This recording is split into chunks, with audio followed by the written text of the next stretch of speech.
Bienvenidos a nuestro taller de nutrición, que nos lo va a impartir Lucía de Nutriburgos y al impacto de la alimentación en las enfermedades reumáticas. Nutrición en espondilitis anquilosante. Eso es. Así que nada, pues adelante. Al lío, ¿no? Bueno, para los que no me conozcáis, soy Lucía, soy dietista nutricionista y bueno, ya sabéis que tenemos un convenio con la asociación, entonces algunos me conocéis. La verdad que no veo muchas caras conocidas, así que bueno, está bien porque así, bueno, pues hay veces que si no igual, por ejemplo, Luis va a decir, me está contando muchas cosas que ya me sé. Pues bueno, voy a intentar... Cuando nos propuso Antonio hacer esta charla, sí que nos dijo que quería que fuese un poco más técnica, un poco más específica, así que si en algún momento me paso de técnica, pues me decís y os lo explico las veces que haga falta o lo simplificamos o lo que haga falta. Así que nada, vamos a empezar. He querido relacionar un poco todo al final, un poco empezar por el global para ver cómo ha sido la evolución de, pues de las enfermedades reumáticas. Y bueno, buscando un poco, el interés surgió a finales del siglo XX, que fue cuando se empezó a plantear un poco en ciencia si había relación entre la alimentación y las enfermedades reumáticas.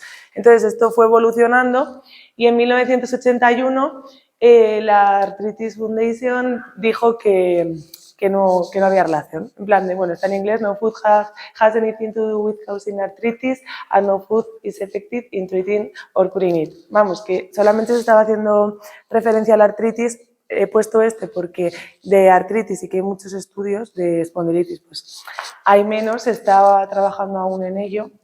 De hecho, hay ahora justo un ensayo clínico que aún no están los resultados, pero que tiene está hecho sobre espondilitis concretamente y diferentes tipos de alimentación, pero bueno, aún está en los ensayos clínicos, llevan varias fases y aún están en una de esas fases que no hay resultados publicados, pero bueno, tenía buena pinta.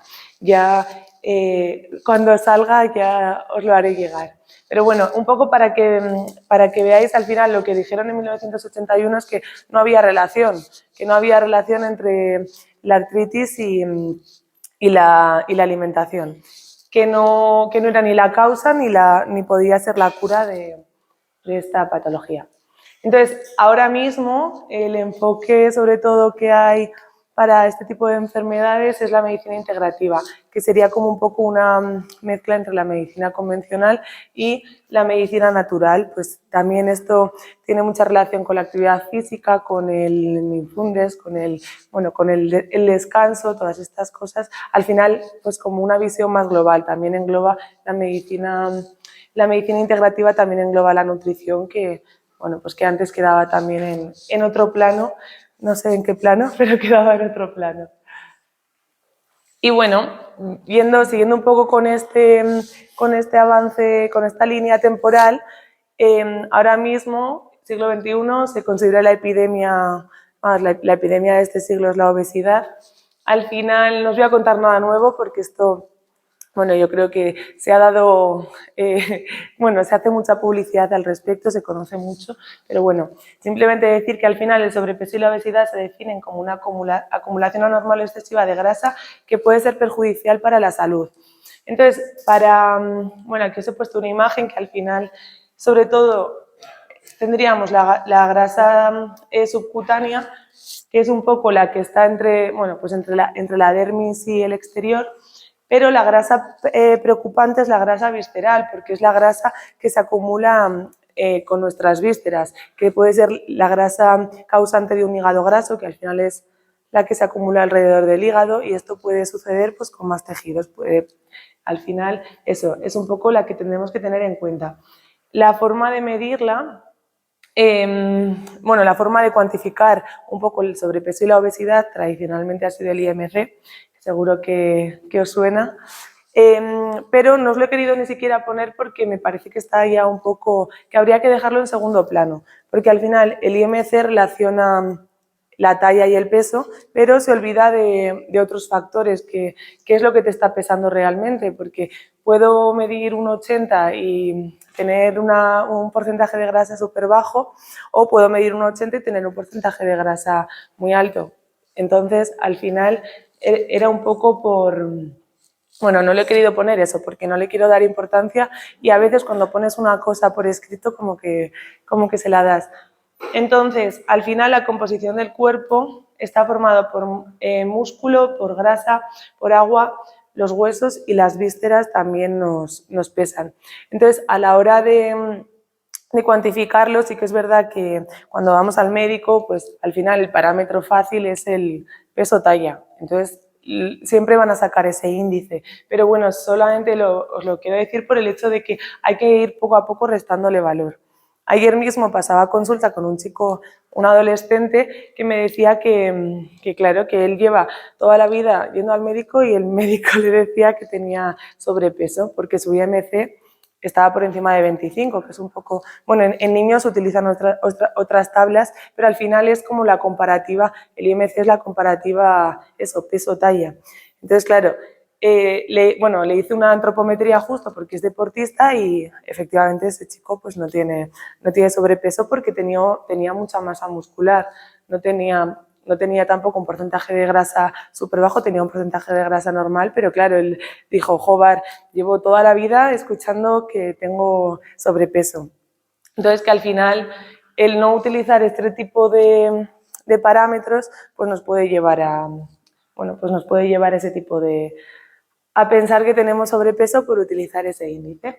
Entonces, las causas de la obesidad, esto yo creo que también se conoce al final. Nuestro peso sería una balanza entre lo que comemos y lo que gastamos, pero el problema principal que tenemos es que la dieta mediterránea, que luego vamos a hablar de ella, se ha degradado un poco y aquí entraría un poco en juego el fast food, la dieta western que se conoce. Y luego también la actividad física en general pues también ha ido disminuyendo, entonces si comemos más y quemamos menos, pues nuestra balanza se desequilibra y esa es una de las principales causas de la obesidad. A ver que no. Ah, vale. Uy, no quería pasar tan rápido. Vale. Esto es un poco para que veamos que al final todo lo que hacemos desde pequeñitos repercute en nuestro peso al final. Desde que cuando somos pequeños realmente nosotros no tenemos la decisión de qué comer, pero ahí ya se empiezan a forjar las primeras relaciones con la comida, las primeras, pues los alimentos que nos gustan, los alimentos que no. El comer saludable también, si empezáramos desde pequeñitos a comer saludable, sería mucho más fácil que cuando llega pues, la edad adulta tengamos ya esos conocimientos adquiridos. Entonces, aquí un poco para los que tengáis hijos, los padres son el ejemplo, los niños funcionan por imitación. Si yo encima de la mesa, si comemos todos juntos y mis padres no están comiendo verdura, ¿cómo van a exigirme a mí que coma verdura? Si abro el frigorífico y no hay comida saludable, ¿cómo? No sé, bueno, que esto al final parece como muy, muy lógico, pero a veces cuesta, que no estoy diciendo que no haya...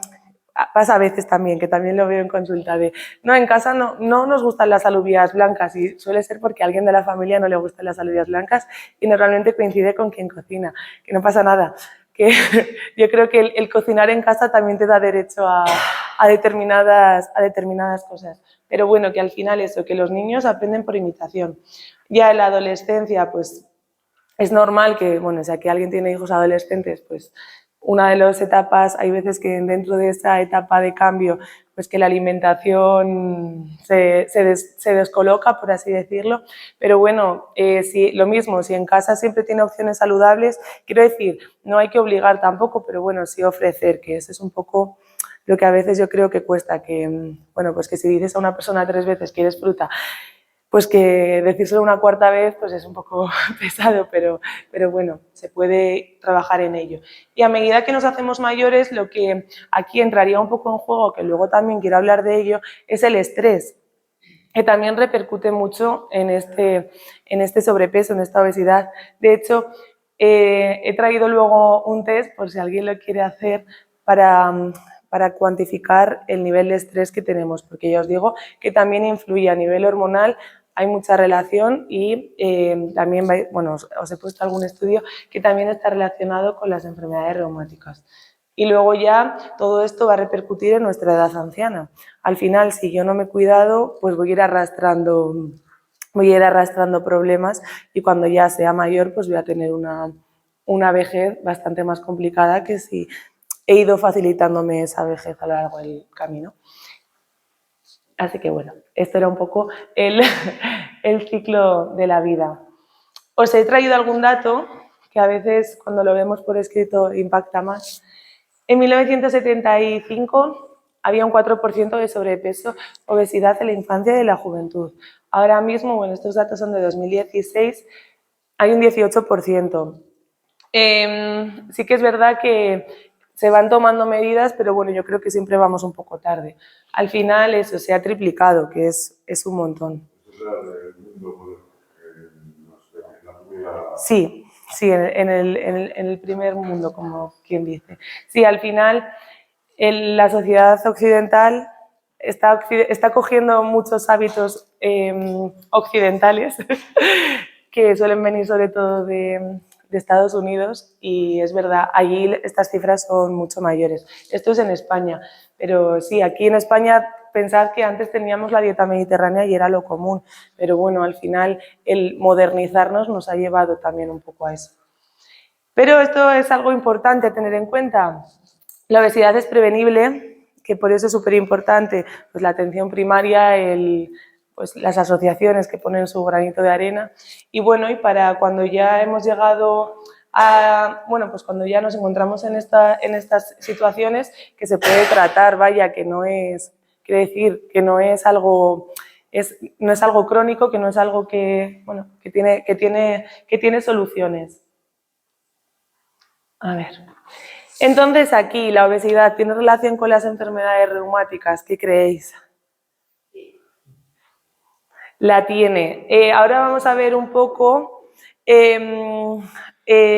sobre todo es por el tema de la inflamación. Voy a pasar un poco a, hablar un poco de inflamación. Al final, cuando hay obesidad lo que pasa es que, ya os digo, que igual me he pasado de técnica, pero bueno, me ha parecido bastante asequible. La obesidad lo que hace es que aumente, que haya una hipertrofia, que crezca el tejido adiposo. El tejido adiposo son las células donde se almacena la grasa. Entonces, este crecimiento un poco descontrolado del tejido adiposo libera estas moléculas que son citoquinas proinflamatorias, que lo que hace, si os dais cuenta, no hace falta, todo es inflamatorio al final, son marcadores inflamatorios que por diferentes vías promueven, por ejemplo, resistencia a la insulina. La resistencia a la insulina, no sé si os suena, pero está relacionada con la diabetes tipo 2. No sé si os suena. Diabetes tipo 1 es con la que empiezo. La diabetes es cuando el páncreas funciona mal porque no es capaz de liberar insulina. Entonces, para que os hagáis la idea, la insulina es como el vehículo que utiliza la glucosa para llegar a las células. Entonces, si mi páncreas no tiene insulina, no tengo ese vehículo para llevar el azúcar a las células y por eso el azúcar está alto en sangre. Por eso las analíticas nos piden la glucosa siempre. Si la glucosa está alta ya te dicen, oye, que parece que igual tienes prediabetes, que si esa glucosa no se controla de forma normal, ya pasaríamos a ser diabéticos y hay fármacos que, como por así decirlo, secuestran la glucosa. Y luego el otro tratamiento es cuando ya directamente hay que pincharse la insulina. ¿Para qué? Para meter en el cuerpo esos vehículos para transportar la glucosa. No sé si me he explicado aquí. Entonces, la tipo 1 es cuando yo, por un problema, por un problema autoinmune, mi cuerpo destruye directamente las células que producen insulina en el páncreas. Entonces, yo ahí es que mi cuerpo directamente no puede producir insulina, entonces directamente me tengo que pinchar insulina. Esto es la que está sobre todo asociado a la gente, la que es de diagnóstico temprano. Hay niños que son diabéticos y suelen ser de este tipo. Sin embargo, la tipo 2 es cuando el cuerpo dice, por ejemplo, por la obesidad puede pasar, pero es un poco como que el páncreas llega a un punto en el que dice, oye, Lucía, ya, en plan, Lucía, ya, te voy mandando señales, pero no me estás haciendo ni caso. Entonces llega un punto en el que libera menos insulina, que es lo que se conoce como resistencia a la insulina. Entonces, en estos casos de primera se suelen dar fármacos, lo que os comentaba, y luego ya, si aún así no hago caso a las señales, pues lo que pasa es que el páncreas definitivamente pues deja de liberar insulina y nos haríamos insulinodependientes, necesitaríamos esa insulina. Entonces, eso por un lado. Y luego, por otro lado, tenemos aquí, bueno, estas son dos hormonas que al final tienen mucha relación también con la sensación de hambre y de saciedad. Entonces, bueno, la una disminuye el efecto inflamatorio y promueve la sensibilidad a la insulina, son como un poco como antagonistas, y la otra promueve el efecto inflamatorio y disminuye la sensibilidad a la insulina. Pero bueno, al final, cuando hay obesidad, el problema que tenemos es eso, que nuestro tejido crece mucho y este crecimiento lo que provoca es inflamación. Entonces, esto suele estar relacionado con dislipemias, que son los problemas a nivel de lípidos, de absorción, la aterosclerosis, diabetes tipo 2, la hipertensión arterial y la obesidad. Y bueno, estos son algunos marcadores, por ejemplo, la proteína C reactiva, que esta sí que la piden mucho en las analíticas, es un marcador de inflamación, que igual así algunos si está familiarizado con analíticas, pues la puede tener, como decir, vale, pues ya sé lo que me están mirando cuando me piden esto, que sirve para más cosas, ¿eh? Y los otros son otros marcadores, pero que no se piden. Entonces, ya os he dicho un poco que, bueno, por dónde van a ir un poco los tiros. Al final, sí que hay relación entre la nutrición y la obesidad y las enfermedades reumáticas, y aquí os he puesto un poco PubMed, es un buscador de bibliografía médica, que al final es como una base de datos que se utiliza mucho. Al final es como la biblioteca de todos, pues cuando se publican papers y todo, cosas nuevas, suelen estar aquí reflejadas. Entonces, por un lado he buscado enfermedad reumática y nutrición, y estos son los resultados que serían los de aquí arriba. Si os dais cuenta, los primeros, no sé si se ve bien ahí atrás, pero bueno, los primeros resultados son de 1947 y ya veis cómo ha ido aumentando el interés por el tema. Aún así, en 2022 se publicaron 295 artículos relacionados y en lo que llevamos de 2023 ya van 43. Yo creo que se ve que el interés va en aumento.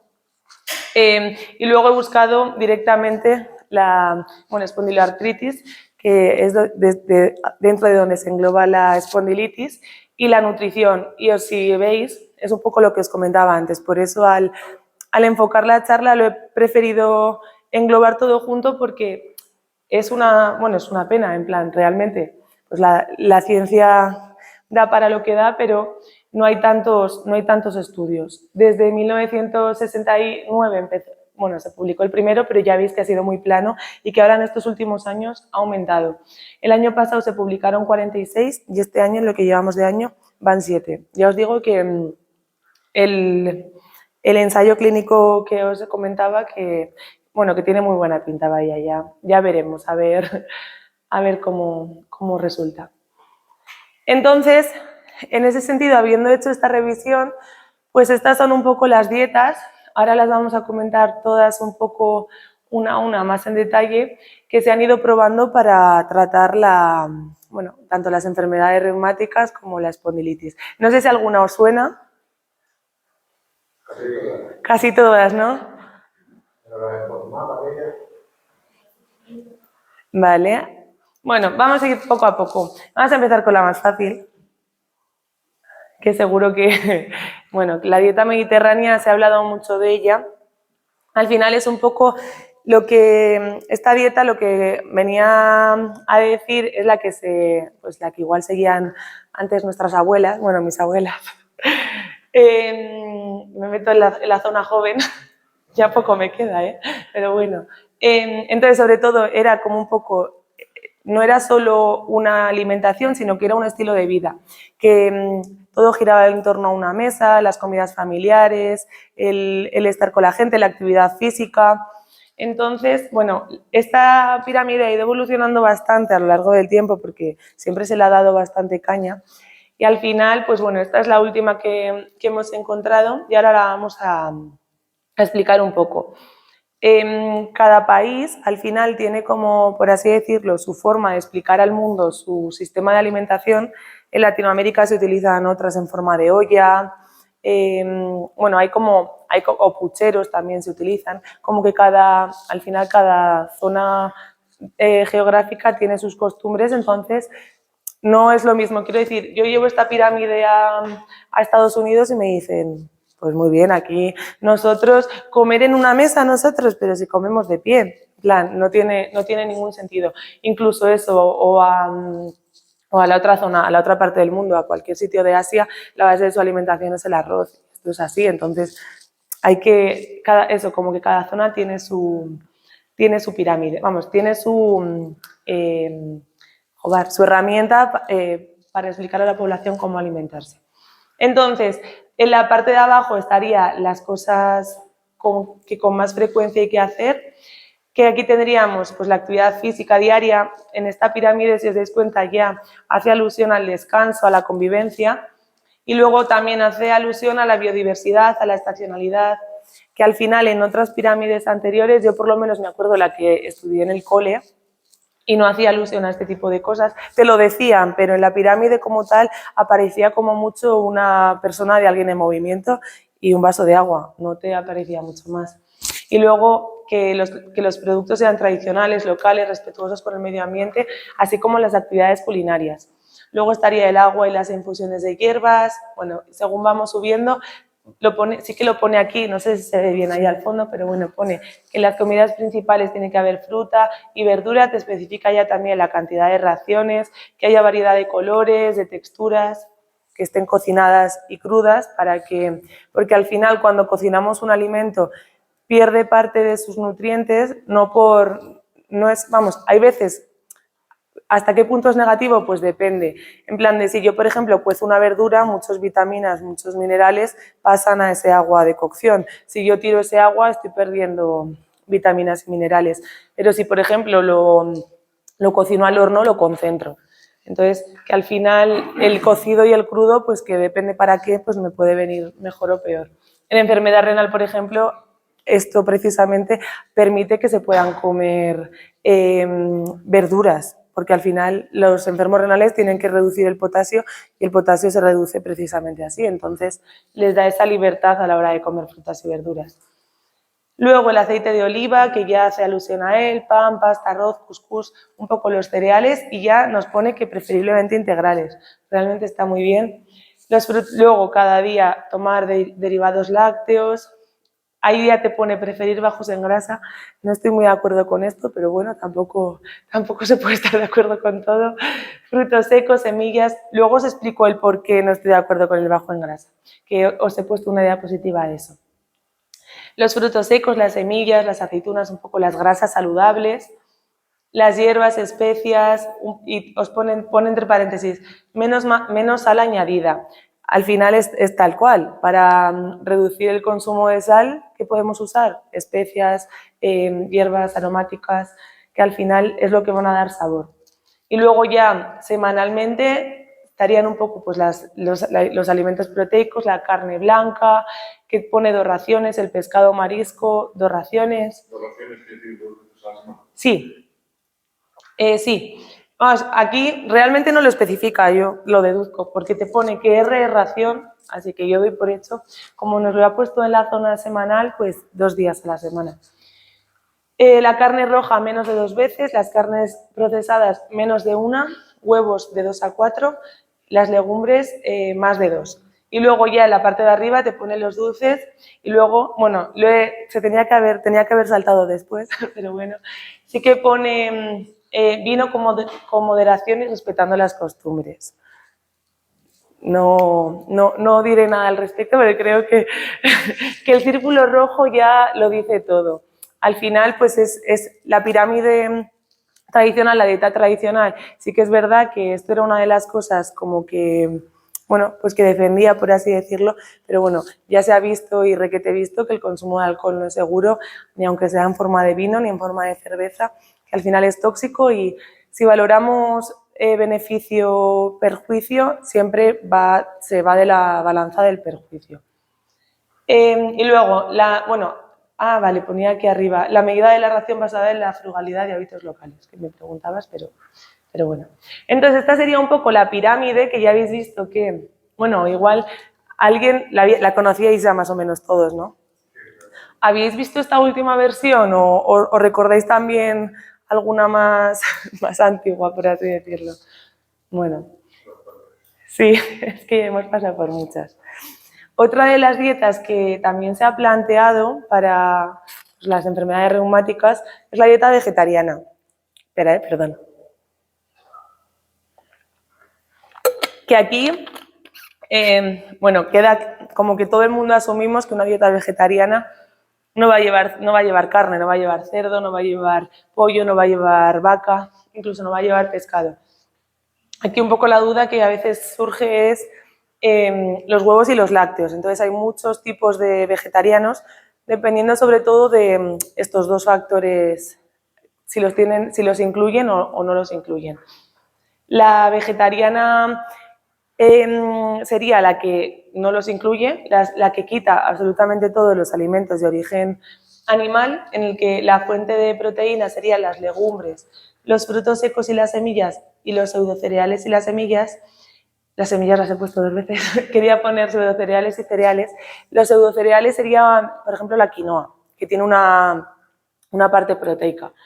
Pero ya os digo que la dieta vegetariana hay muchas derivaciones. Tendríamos la ovo-vegetariana, que incluye huevo, la ovo-lacto-vegetariana, que incluye huevo y lácteos, la lacto-vegetariana, que solo incluye lácteos, y luego también la vegana. La diferencia entre vegetariano y vegano, que a veces se confunde, es en cuanto a alimentación es lo mismo, solo que lo vegano es aquello que también se aplica al estilo de vida, es decir, pues la ropa que sea que no tenga sintéticos animales, maquillaje también que no tenga componente animal.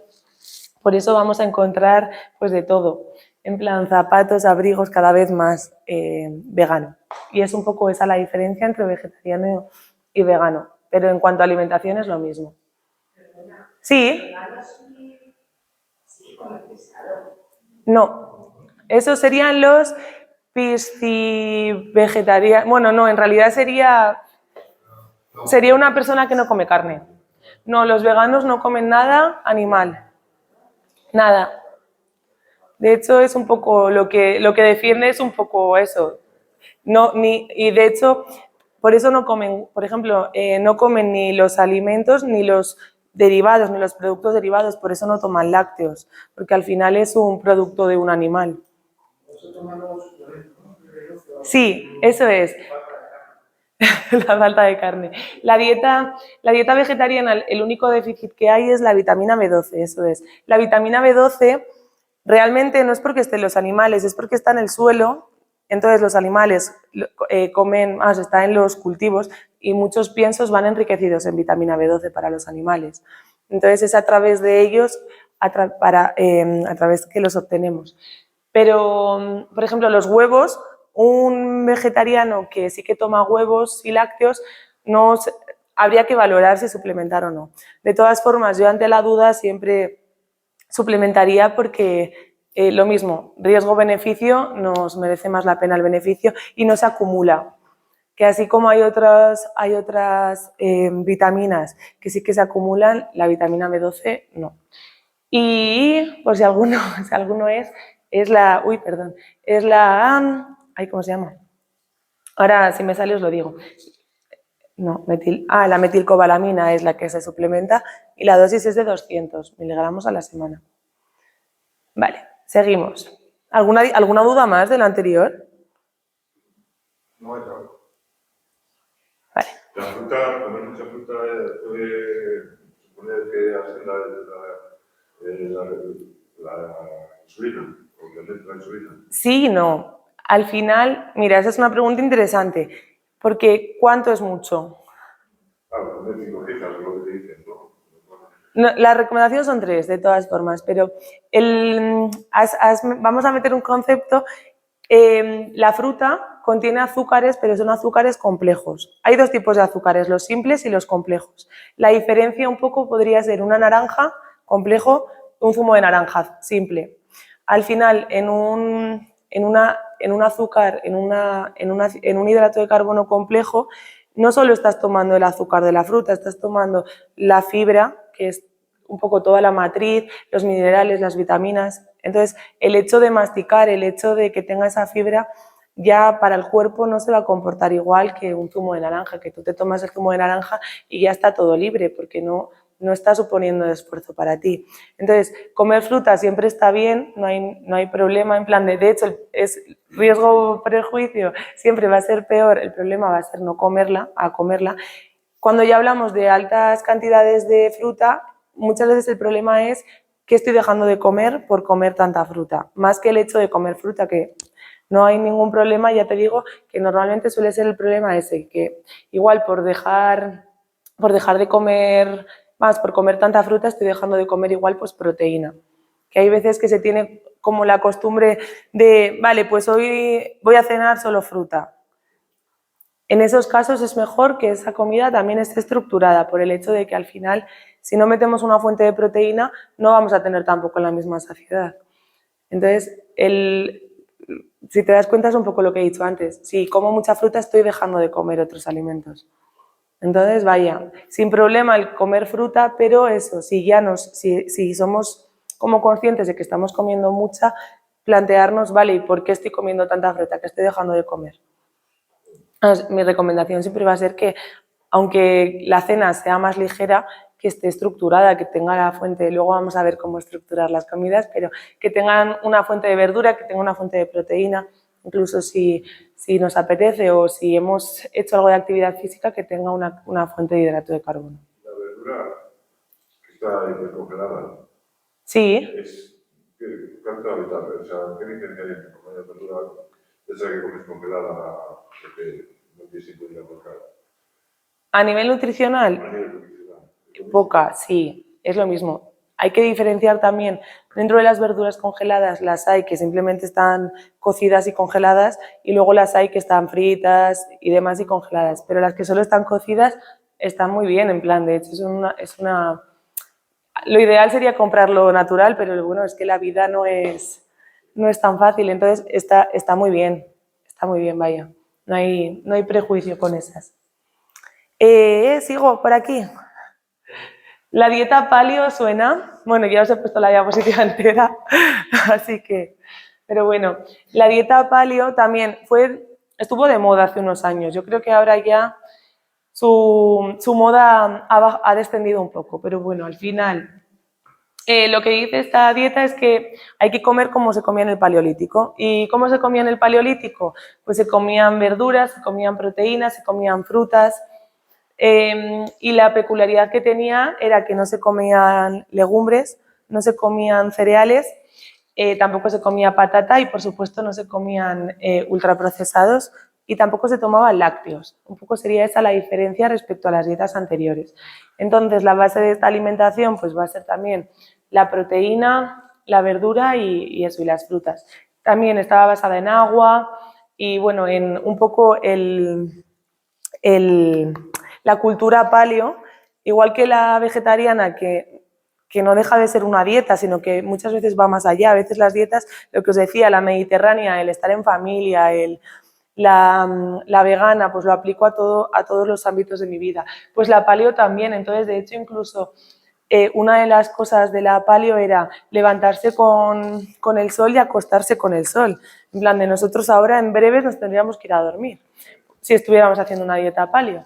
Entonces, bueno, tenerlo también, ir sobre todo, lo que quiero es que vayáis viendo similitudes y un poco diferencias, porque al final luego vais a ver que todas tienen algunas cosas en común. La dieta cetogénica, ¿os suena? ¿Alguno la ha intentado seguir alguna vez?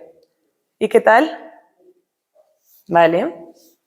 La dieta cetogénica lo que viene siendo a ser es que la alimentación se basa en grasas. Nuestro cuerpo tiene la capacidad de, si yo no le estoy dando hidratos de carbono, producir energía a partir de las grasas.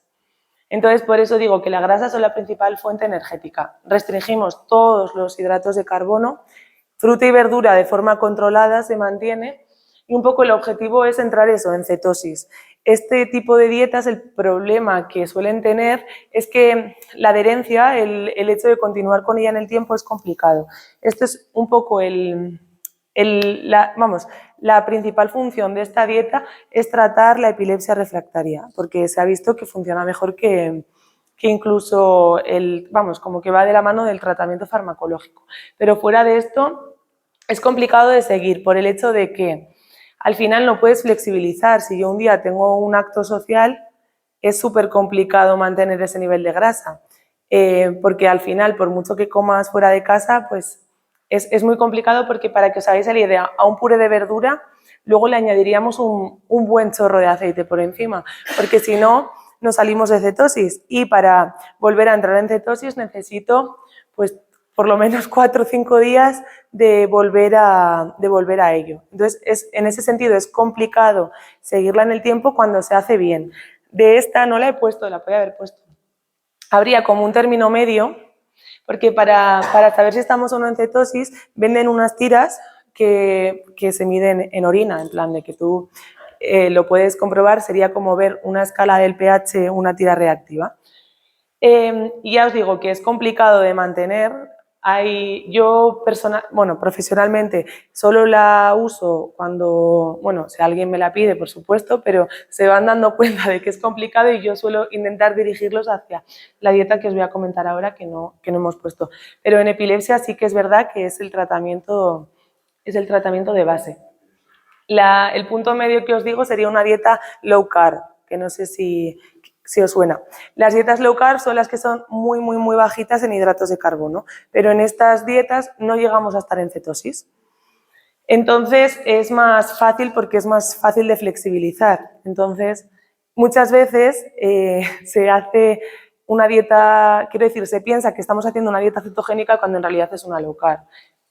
La diferencia, por así decirla, es que que no estás en cetosis y que por lo tanto si te haces una tira reactiva con una low carb no vas a estar en cetosis. Solo que si no te haces esa tira reactiva es bastante probable eso, que tú pienses que estás haciendo una cetogénica y en realidad sí que estés metiendo algo de hidrato. Porque ya os digo que simplemente el comer una fruta más... Sí, perdón, dime. Sí. No, problemas como tal no, quiero decir, al final es otra forma de que tu cuerpo funcione, no tiene ningún problema como tal. Simplemente que es complicado por el hecho de que al final mantener esa cetosis, quiero decir, tú imagínate, yo estoy en cetosis, si hoy me como porque tengo más hambre una pieza de fruta más, me voy de la cetosis, entonces tengo que volver a empezar. La cetosis es, ya os digo, en vez del cuerpo utilizar los hidratos de carbono como fuente de energía, lo que utilizo son las grasas, pero en cuanto yo vuelvo a meter algo de hidrato de carbono, mi cuerpo dice, bueno, pues vuelvo al camino anterior. Entonces como que desaprende todo. Entonces por eso os digo que es complicado mantenerla en el tiempo. Pero quien la quiera hacer es completamente viable y no tiene ninguna pega, no hay déficit de nada ni mucho menos. Pero es un poco por eso. Vale, sigo con otra. La dieta sin gluten. Esta es de las más socorridas. ¿Alguno habéis probado alguna vez? ¿Y qué tal? Para lo que quería,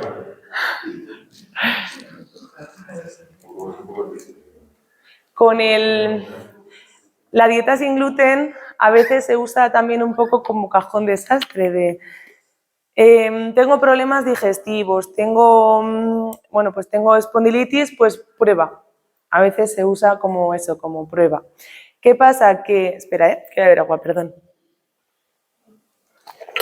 El problema que hay, quiero decir, antes de hacer una dieta sin gluten, mi consejo es, vale, le voy a decir al médico que quiero plantearme hacer una dieta sin gluten, que me haga el cribado. ¿Por qué? Porque si yo dejo de tomar gluten y luego el médico dice, oye, has dejado de tomar gluten, eres celíaco, y me hace las pruebas, que vale con una analítica muchas veces, me va a dar ya que soy celíaco porque no estoy metiendo gluten en mi cuerpo. Entonces, quiero decir, para que unas pruebas de celiaquía sean correctas, tengo que estar comiendo gluten, porque si no, esas pruebas no me valen de nada. Entonces, simplemente que lo tengáis en cuenta. La dieta sin gluten es eso, la que se quita el gluten. El gluten es la proteína que está en los cereales, que está en el trigo, bueno, la molécula se llama gliadina, en la cebada se llama ordeína, en la avena, avenina, no ha sido, no, y en el centeno secalina. Entonces, estos son los cereales que tienen gluten: el trigo, la espelta, el centeno, la cebada, la avena. Hay avenas que están certificadas sin gluten, pero si no, hay, dependiendo un poco, si alguno es celíaco, los celíacos como tal hay algunos que tampoco toleran la avena. El camut, el triticale y la escanda. Hay algunos que son menos comunes, pero bueno, que al final eso. La dieta sin gluten consiste en eliminar de la dieta todos los alimentos que tienen todos estos cereales, pero ya no solo estos cereales, también aquellos que están los productos elaborados a base de cereales con gluten, es decir, repostería toda sin gluten. Ya os digo que la evidencia como tal, aquí me adelanto, pero bueno, la evidencia de la dieta sin gluten alguna vez, todos, en general, casi todos los estudios no son concluyentes de que... Es que el problema que tiene la alimentación es que los estudios que se hacen, los más eficaces, los que más evidencia presentan, son los ensayos clínicos, los doble ciego aleatorizados, que no me salía la palabra. ¿Qué pasa? Que en nutrición es súper fácil, quiero decir, tú no puedes meter a una persona en una jaula. Entonces, es súper difícil de controlar todo el factor, todos los sesgos que puede haber alrededor de una persona. He tenido un cumpleaños, me encuentro hoy mal y no voy a hacer ejercicio. Entonces, es súper complicado, por no hablar de las mujeres ciclo menstrual, que normalmente no se tienen en cuenta en los estudios. Entonces, muchos de los estudios que hay, pues eso, de decir, este nutriente viene bien para esta patología, es que hay muchísimos factores de exclusión, hay muchísimos factores limitantes y por eso es tan complicado. Entonces, la dieta sin gluten, pues si se ha hecho el cribado de la celiaquía y es negativo, no, por ejemplo, en psoriasis a veces sí que se ha visto que ayuda, pero no hay evidencia sólida, quiero decir, yo no lo recomendaría. Esta es una de las dietas que, por un lado, está de moda, más que una dieta es como un abordaje terapéutico, porque no se puede mantener en el tiempo, yo no puedo hacer esto durante mucho tiempo. Esto se utiliza mucho para trastornos digestivos, como puede ser un síndrome de intestino irritable, o incluso para un sobrecrecimiento bacteriano. Hay gente que tiene mucha inflamación a nivel digestivo y es como un poco el abordaje a seguir. Los FODMAP se llama así porque hace alusión a unos hidratos de carbono, los hidratos de carbono fermentables, que serían esas son las siglas, los fermentables oligosacáridos, que ahí estarían los fructanos, los galactanos, son hidratos de carbono, disacáridos, monosacáridos y los polioles. ¿Esto qué significa? Hay determinados alimentos que contienen, los hidratos de carbono, si no los digerimos, fermentan en el colon. Entonces, cuando fermentan en el colon, lo que pasa es que liberan gas. Y esto, cuando se descontrola, pues puede llevar a distensión abdominal o incluso a trastornos digestivos, como os he comentado. Entonces, lo que se hace con este protocolo es, primero, eliminamos todos estos FODMAP de la dieta, y luego ya la siguiente, quiero decir, esto ya os digo que no es para seguirlo en el tiempo, pero sería una fase restrictiva, los eliminamos todos esos durante 4 o 5 semanas hasta normalizar un poco los síntomas digestivos. Y después ya vamos a reintroducirlos de forma controlada. ¿Para qué? Pues para saber cuál es la cantidad que toleramos de cada compuesto de este tipo. Que pasaríamos ya a la siguiente fase de personalización. Al final, yo esto, por ejemplo, lo he hecho con alguno de la asociación, con algún paciente, por el hecho de que ya también había problemas digestivos asociados. Pero Aquí yo sí que siempre, si en algún momento os planteáis algo así, acudiría a un especialista, bueno, para cualquier cosa, pero sobre todo en esto porque es muy complicado, es muy complicado, incluso hacerla bien para... Yo he visto algún protocolo Foodman mal hecho, me refiero que es complicado porque al final hay que controlar muchas cosas y bueno, ya os digo, la evidencia sobre todo es cuando hay problemas a nivel digestivo. No sé si tenéis dudas de estas, no me he enrollado, pero bueno, para que un disacárido, por ejemplo, sería la lactosa, que así como que lo asociamos de, vale, pues los lácteos sin lactosa. Vale. La restricción calórica y el ayuno. Esta es otra de las cosas que se ha probado. No sé si os suena el ayuno intermitente. También. Es que la nutrición está de moda. Nos dan por todos los lados. Estoy haciendo esto. Ah, sí. ¿Y qué tal? Pues he perdido el mes fresquito. Vale, vale. Con el ayuno intermitente os explico primero. ¿Cuál? Que todavía no me estoy yo concienciado de ¿sabes? De prescindir de algunos. De algunos grupos de alimentos, ¿no? El ayuno, al final, tradicionalmente las dietas como que se basan en restringir, siempre. Te lo comes dentro de las horas. Luego paso 16 horas. Vale, haces un 16-8, ¿no? Vale. Pero 16 horas en ayuno, 8 comiendo, ¿no?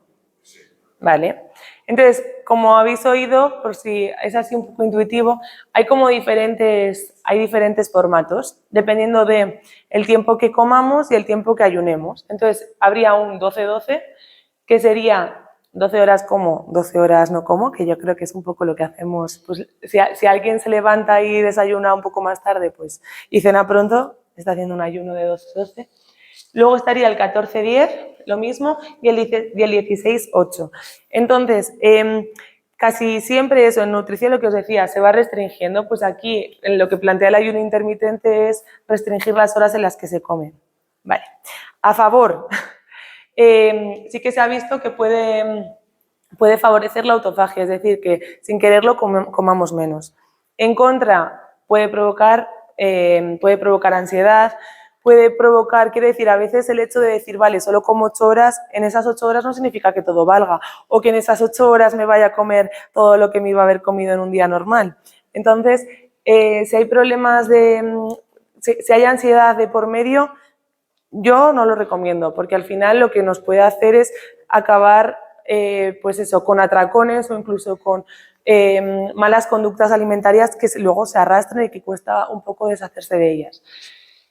Entonces, sí que es verdad que a nivel metabólico el ayuno intermitente tiene beneficios, pero claro, lo mismo, vuelvo a la balanza. Beneficio-perjuicio, pues bueno, individualizar y lo mismo, hacerlo siempre de forma bueno, pues personalizada y con un profesional y que asesore.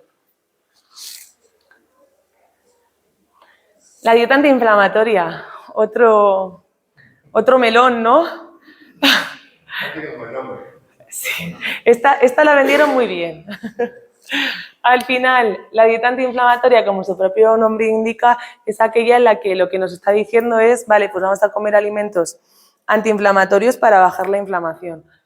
¿Y cuáles son estos alimentos antiinflamatorios? Pues verduras, bueno, la proteína también la mete, pero sobre todo hace alusión mucho a hierbas y especias, la cúrcuma, el jengibre, y luego también a las grasas, a los omega 3, las nueces, los frutos secos, bueno, los frutos secos en general, los almidones, las frutas, un poco, no sé si os recuerda alguna dieta en concreto, pero bueno, al final lo que hace es eso de, vale, vamos a aumentar eso, el poder antioxidante de la dieta, que está estupendo, pero ya os digo que las fuentes principales de antioxidantes son frutas, verduras, y luego también vamos a hablar un poco de, si queréis, de hierbas y especias. No lo he metido, pero podemos hablar de ello. Porque al final sí que es verdad que, bueno, que son como otras herramientas que podemos tener para el día a día. Solo que hay que tener en cuenta que muchas de las cosas que se ven en plantas y en, por ejemplo, la cúrcuma, eso que se le atribuye mucho poder antioxidante, muchas veces esos estudios o el té verde se hacen en laboratorio. a macrodosis. Entonces, yo puedo echarle, si yo le echo cúrcuma a mi comida, pues genial, pero al final no es la panacea, vaya. Plan. De todas formas, la cúrcuma siempre hay que consumirla con pimienta negra, porque así es como se activa, es como que necesita esa sinergia. Si yo tomo cúrcuma no se activa el componente, el compuesto bioactivo que tiene la cúrcuma. Y la cúrcuma, si se calienta, quiere decir, es que al final no todo está, no todo es solo lo que parece. La cúrcuma, si se calienta, se destruye ese componente. Entonces es importante que, vale, la puedo usar para cocinar, pero realmente lo ideal sería echarlo al final con pimienta negra, las dos juntas y listo. Yo, por ejemplo, hoy he comido lentejas con cúrcuma, pimienta negra y calabaza. Y lo que he hecho, yo se lo he hecho para cocinar, para que coja el sabor, porque así he hecho menos sal.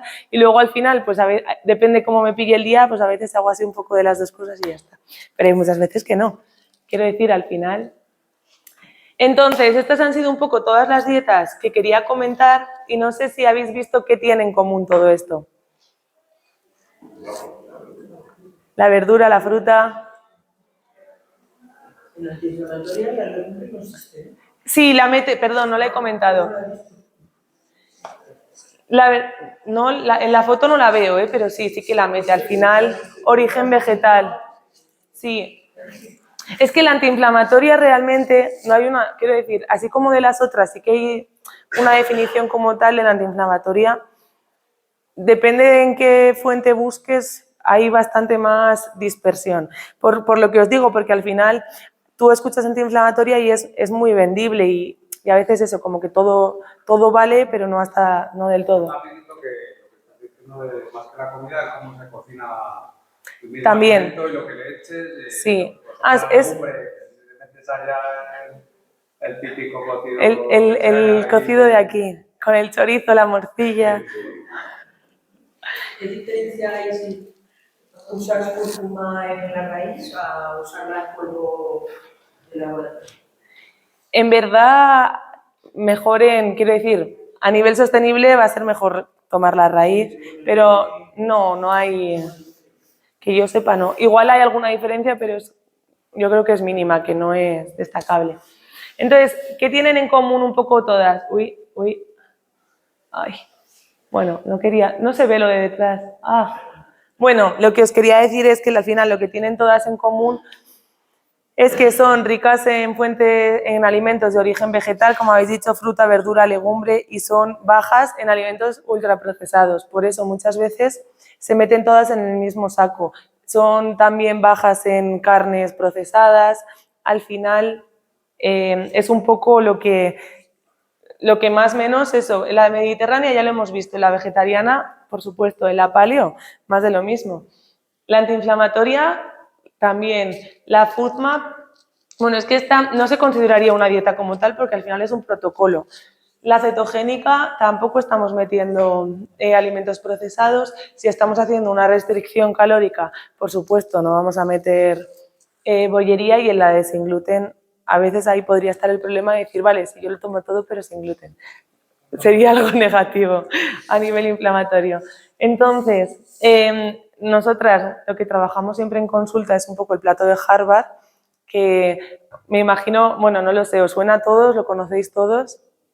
No me quería enrollar con él porque al final siempre hablamos de él y bueno, pero tampoco lo quería dejar en segundo plano porque es una herramienta súper útil para el día a día. Entonces, lo que viene siendo hacer es que en las comidas principales, todos los días, comida y cena, lo importante es que la mitad de lo que comamos sea verdura, que estas fuentes de verdura sean, a ser posible, de temporada y de cercanía. Estas son las frutas de temporada de febrero y no sé si echáis de menos alguna fruta en concreto que ya se deja ver ahora mismo ya en las tiendas. La fresa. Ahí quería ir yo. La fresa no es de febrero, solo que realmente a día de hoy podemos encontrar lo que queramos todo el año. Entonces, bueno, sí que es verdad que los cultivos están cambiando mucho por el cambio climático, entonces tampoco me caso con esto, y que también depende de la zona, depende mucho de las zonas, que hay inviernos que son bueno, que son ricos en, que hiela mucho y tenemos muchas coles, y hay inviernos que no hace frío y no hay coles, y lo mismo pasa con el tomate y con todo. Pero bueno, que sepáis eso, que la fresa es de más bien abril, mayo, bueno, eso, de abril a septiembre. Esta es la página que, bueno, yo si habéis estado en alguna charla mía la suelo poner porque me parece muy útil, y luego se puede consultar por meses y luego por frutas y verduras, y también nos pone las provincias productoras. Entonces, bueno, para que lo tengáis. La otra parte del plato, un poco más de la mitad, sería la proteína. Las fuentes de proteína, bueno, las funciones de las proteínas al final, a nivel inmune son muy importantes, a nivel estructural también. Si yo me hago una herida, pues mi cuerpo para regenerar ese tejido necesita proteína. Hago ejercicio, proteína, pero ya no solo eso, transporte de nutrientes a nivel hormonal, la hormona de crecimiento, las hormonas sexuales femeninas también. Digestiva también, porque hay muchas enzimas proteicas. Bueno, las enzimas son proteínas, de hecho. Entonces, bueno, al final las proteínas son muy importantes, y las fuentes que tenemos, lo voy a pasar así un poco más rápido. Tendríamos legumbre de origen vegetal y de origen animal, carne, pescado, huevos, y los lácteos, que no nos podemos olvidar también, que nos aportan proteína de origen vegetal. O sea, lácteos es bueno, ¿no? Un poquito de queso, un yogur. Luego volvemos a los lácteos, pero sí, los lácteos al final, sobre todo lo que importa es la calidad de esos lácteos que tomamos. Quiero decir, no es lo mismo tomar porque dentro de los lácteos entran desde los postres lácteos, la leche, el queso fresco está estupendo, pero por eso a lo que voy es que dentro de los lácteos también podríamos meter una cuajada o un yogur de sabores, y ahí ya no estaríamos hablando de un alimento saludable. Estamos hablando de lácteo, pero no de un alimento saludable como tal.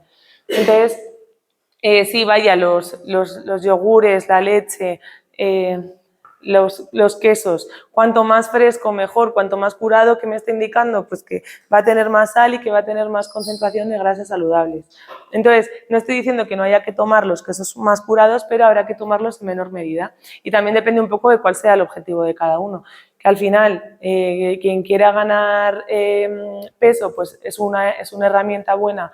No abusar de ello, nunca abusar, pero bueno, puede ser una buena herramienta para ganar peso, pero si yo lo que quiero es perder peso y me gusta tanto el fresco como el curado, pues quizá sea mejor comer fresco, porque la misma cantidad me va a saciar, la misma cantidad de calorías me va a abultar más la del fresco. Y luego la última parte del plato serían los hidratos.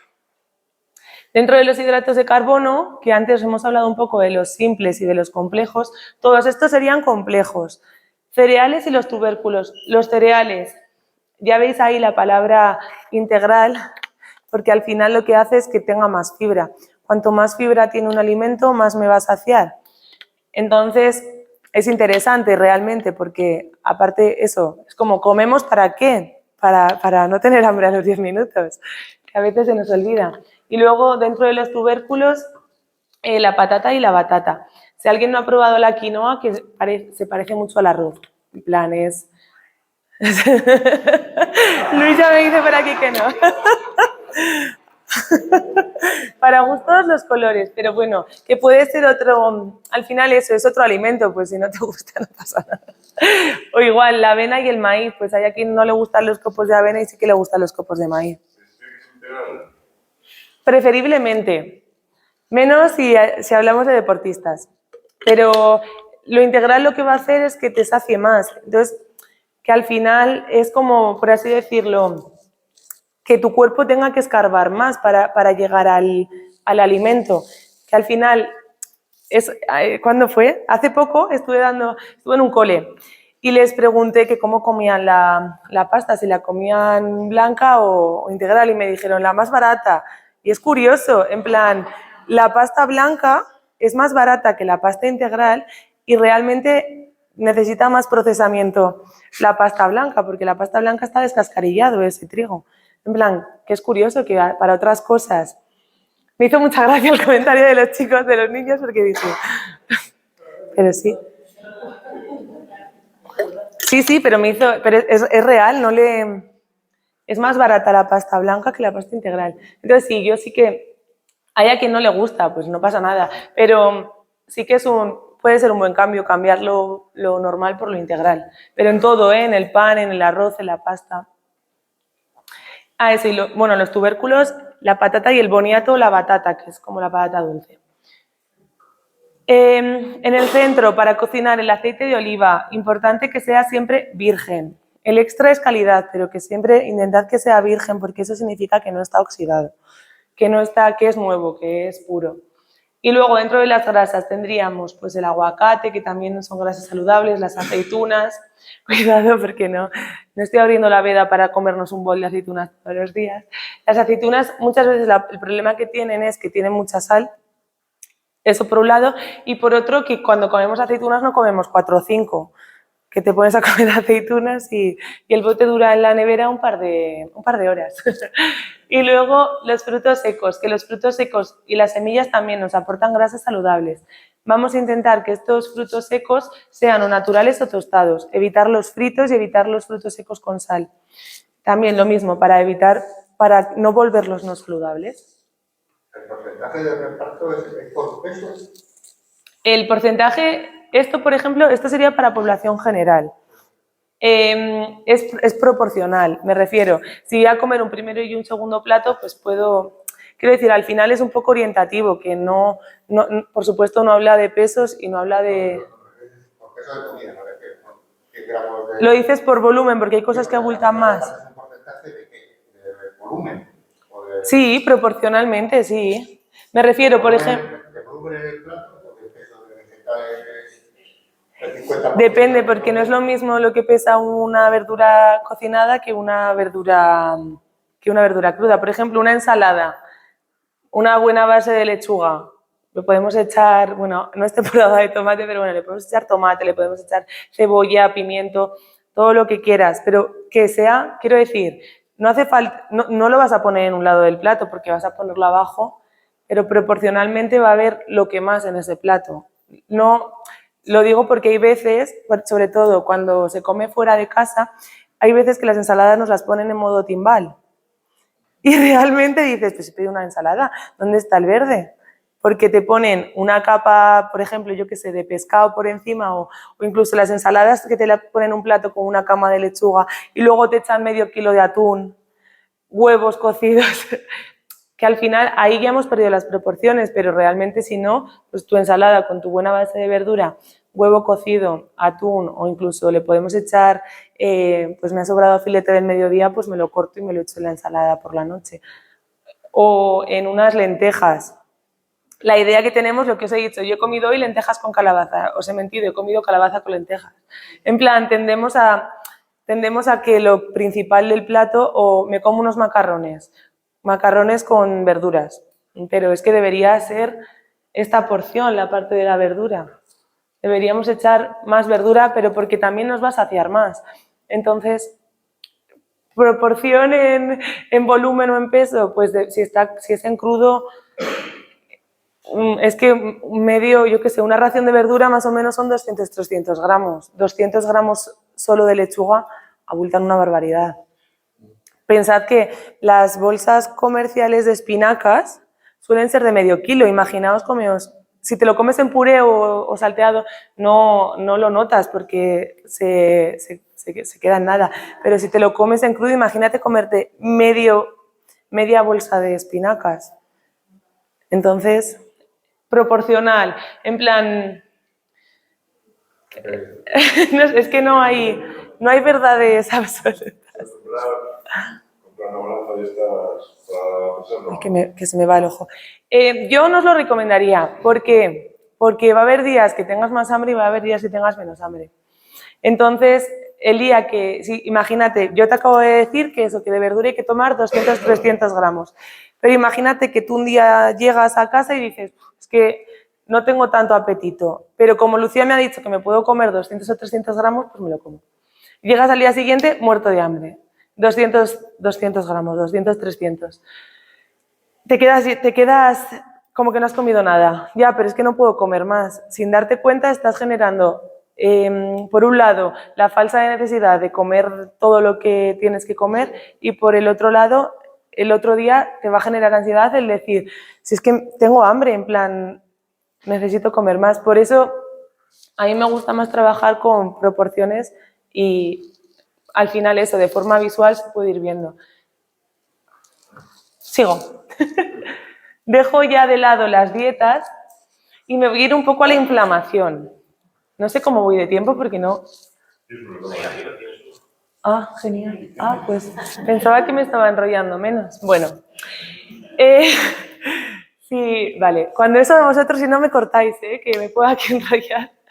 La inflamación, lo que os he comentado antes. El problema es más que la inflamación, es cuando esa inflamación es, quiero decir, al final, estamos expuestos a inflamación por diferentes sitios. Al final, por acumulación, por así decirlo, aumenta mucho más esta inflamación. Entonces, cosas que nos pueden ayudar, aquí lo voy a dividir en dos grupos. Por un lado, las cosas a nivel nutricional, como puede ser, bueno, los compuestos bioactivos, los nutrientes, los fitoquímicos que tienen los alimentos, lo que os he comentado de la cúrcuma o la vitamina C, podría ser todas estas cosas. Luego los omega 3, que de ellos vamos a hablar un poco más en profundidad. Las comidas fast food, que no haya muchas, vaya. Y estos son los compuestos glicosilados, que podría ser, por ejemplo, a ver si me sale, que lo tengo ahora en la mente, cuando caliento patatas, la acrilamida, perdón, que no me salía. Hay compuestos, en plan de cuando se calientan las patatas en aceite y se recalientan y se recalientan y se recalientan, el almidón con el aceite caliente puede producir pues, unos compuestos que tienen relación con algunos cánceres. No estoy diciendo que por comer patatas fritas vayamos a tener cáncer, cuidado, pero bueno, es un poco como todo. Algunos micronutrientes, la vitamina D, esto sería un poco lo que podemos nosotros controlar a nivel nutricional. Y luego hay otras cosas que podemos nosotros controlar a nivel ambiental, por así decirlo, pues intentar reducir el estrés, reducir el tabaco y la contaminación. Pues bueno, tenemos la suerte de que vivimos en Burgos, pero es verdad que una persona que vive en Madrid pues me diría, bueno, hasta luego. El ejercicio, que desde la asociación os está ayudando también a ello, en plan que está genial esta iniciativa. El descanso, los ritmos circadianos, el ciclo sueño de vigilia, al final es súper importante descansar bien y eso también es una de las cosas que no se presta atención, pero en ningún momento de la vida es como, no, si es que yo duermo mal. No hay que normalizarlo porque es algo que también, si nuestro cuerpo no descansa determinadas horas, al final hay muchos procesos que se resetean por la noche y que no funcionan bien. Y bueno, la vitamina D la he puesto también en medio porque realmente la fuente principal es el sol. Entonces, pues eso, el tener una vida activa, el que nos dé un poco el sol, nos ayuda. He dejado fuera la composición corporal adecuada porque hemos hablado ya bastante del tema y porque realmente es un poco el resultado de todo lo anterior. Y la modulación intestinal porque aquí también hay mucha variabilidad individual y bueno, vamos a hablarlo también. Por cierto, si alguien quiere levantarse, eso es, podéis levantaros y pasear, Sí, de verdad, que nadie le dé cosa. Entonces, el omega 3. No sé si habéis oído hablar de él, si lo tenéis más que estéis aburridos de escuchar hablar de él. También es un poco una de las cosas que ha estado de moda en algunas ocasiones. Entonces, hay 3 tipos de omega 3, que serían estos, son los ácidos grasos. Bueno, así se suelen conocer como ALA, EPA y DHA. Entonces, las fuentes de ALA, del alfa-linoleico, las tenemos ahí, las nueces, el lino, la chía, los aceites vegetales. Y luego las fuentes del eicosapentanoico y el docosahexanoico es por la composición, en plan, al final es química. Pero bueno, el DHA y el EPA, las principales fuentes son los pescados grasos, los alimentos enriquecidos, que no sé si habéis visto que a veces os ponen enriquecido en omega 3. El aceite de pescado, bueno, el aceite de krill, los suplementos de algas. Entonces, Si os dais cuenta eso, esas son un poco las fuentes. Y aquí otro estudio, el 72% de los españoles no obtienen suficiente DHA y EPA. Entonces, un poco los estudios, lo que suelen, las recomendaciones oficiales y demás que suele haber respecto a esto es intentar alcanzar los 2-3 gramos de omega 3 si os dais cuenta, solamente mencionan a estos dos, ahora os voy a explicar por qué, que al otro no le mencionan al día. Y bueno, y ahí lo pone, que la ingesta promedio española se encuentra entre 0 y 150 miligramos al día. Siempre por debajo, para lo bueno. Lo que os decía de por qué hacen tanto hincapié en estos dos segundos, esto también es un poco científico, pero bueno, la conversión, quiero decir, el ALA se puede transformar. Sin embargo, de este no hay retorno. Me refiero, este es la cantidad el porcentaje de conversión, como veis, es menor. Entonces, un poco por eso. Por eso, el EPA y el DHA los tenemos que obtener de la dieta. Son importantes, ¿por qué? Pues para la salud cardiovascular, a nivel de los triglicéridos, para el corazón, mantiene la presión arterial saludable, apoya la salud del cerebro y promueve la salud ocular. Al final, los omega 3, son un poco los responsables de que aumente nuestro colesterol bueno, que siempre se dice en la analítica, ¿tienes el colesterol bueno? ¿Tienes el colesterol bueno bajo? Pues normalmente suele estar asociado a que se consumen pocos omega 3. Pero no todo, es fácil, pero me refiero a muchas veces el problema es, hay dos tipos de omega, de ácidos grasos. Están los omega 6, que son el ácido linoleico y el araquidónico, que son proinflamatorios. Y los de este lado, los omega 3, son antiinflamatorios. ¿Qué pasa? Que muchas veces en la dieta, de hecho os he traído también datos, el equilibrio, en plan, lo que se busca con la dieta, un poco el objetivo sería que haya 5 veces de omega 6 por 1 de omega 3.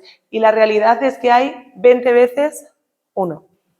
Entonces, si yo estoy metiendo en mi cuerpo, si no hay equilibrio entre antiinflamación y proinflamación, pues esto es un poco el balance negativo que sacaríamos de esto.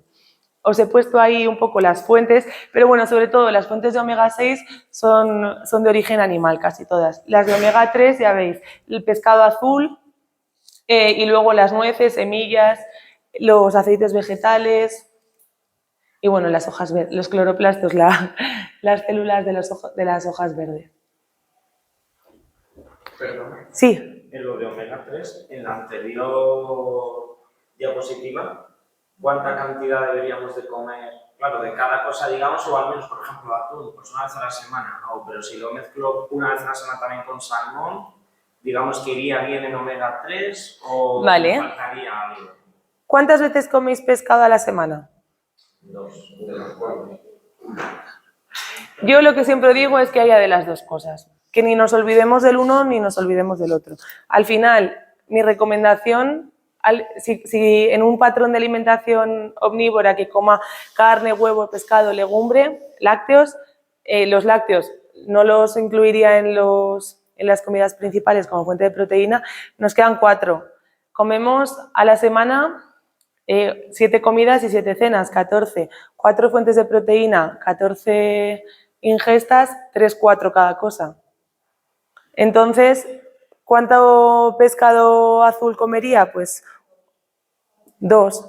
Alguna semana 1, otra 2, pero que siempre esté presente. Esto es lo mismo, el pescado congelado. Perfecto. Sí. No hay problema, siempre y cuando no sea tipo palitos de merluza o cosas. No, pescado fresco, quiero decir pescado, el filete como tal congelado. Perfecto, no hay problema. Al final, no sé si os dais cuenta de que muchas veces usamos quiero decir, al final la industria nos da muchas herramientas, algunas son útiles y otras no tanto. La industria alimentaria, me refiero. En este caso, todas estas cosas que me planteas son súper útiles, están genial y nos dan a veces más miedo que el hecho de consumir algunos alimentos que ya están. Quiero decir, unas galletas María. Nadie va más allá y dice, esto estará de primeras, esto estará bien. De hecho, en el hospital es lo que es la merienda, desayuno, Pero bueno, no voy a entrar en esas polémicas. Bueno, mi mejor amiga de la universidad estuvo trabajando en un hospital, no voy a decir cuál, que estaba muy bien, en plan, la contrataron un poco como para auditar el servicio externo. Y presentó en un congreso un poco lo que estaba haciendo y una de las cosas que dijo, una de las conclusiones y una de las cosas que vio también en los estudios es que al final, hasta que no se considere la nutrición parte del tratamiento, no va a cambiar nada de esto, porque es que es verdad, siempre queda en segundo plano. Si tú estás en el hospital es porque estás mal en todos los sentidos y la nutrición queda en segundo plano. Entonces, al final, en vez de apoyarte en eso no es curar, pero es bienestar. Entonces, bueno, me pareció la verdad que una muy buena conclusión. Entonces, esto es lo que os decía, que había traído un poco a nivel práctico. No sé si alguien quiere coger papel y boli y ir haciéndolo. Tampoco sé cómo vamos de tiempo, si no os lo puedo mandar y lo hacéis cada uno en casa. Bueno, son 14 preguntas. Entonces, en base al resultado, lo he traído un poco porque a veces no somos conscientes de la cantidad de estrés a las que estamos sometidos. Es como, vale, está el estrés del trabajo, pero no solo hay estrés en el trabajo, también hay veces que tenemos estrés en nuestro día a día y no somos capaces de cuantificarlo. Entonces, bueno, yo voy. Si veis que me enrollo, lo paro, ¿eh? Pero bueno, en el último mes, ¿con qué frecuencia ha estado afectado por algo que ha ocurrido inesperadamente? Entonces, nunca, casi nunca, de vez en cuando, a menudo o muy a menudo.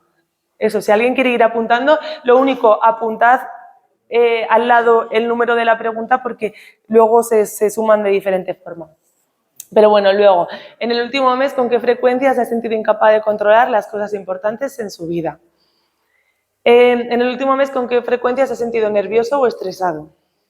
Yo esto si lo aplico esta semana, estoy... En el último mes, ¿con qué frecuencia ha manejado con éxito los pequeños problemas irritantes de la vida? Esto, lo mismo, en plan de, hay veces que, bueno, lo voy a aplicar todo a mí. Yo hace poco estuve un fin de semana cuidando a mis sobrinos que son pequeños. Era una tontería, pero es que no...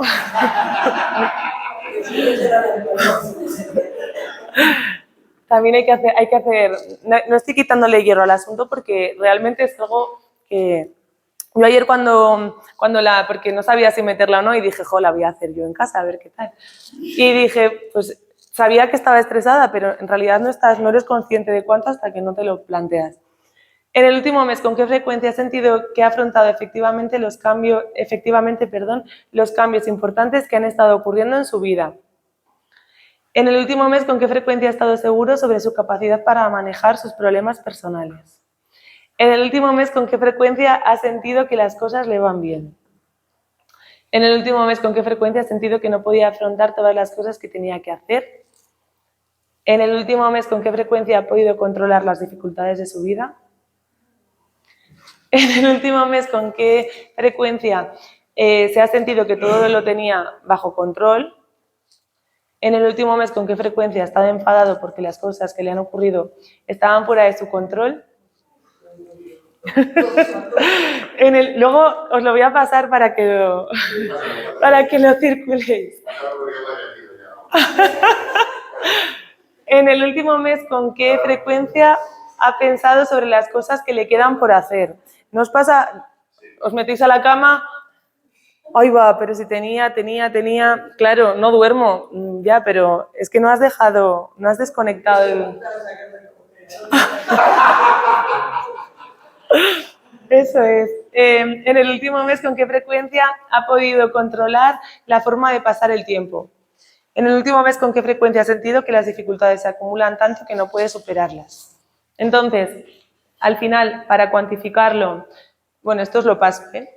Este test está validado, de hecho, es que lo había encontrado en inglés y por eso no lo había añadido. Pero ayer por la tarde encontré como la adaptación española y está validado. Porque, quiero decir, no todos los test que luego hay por ahí circulando sirven de algo, pero este está validado.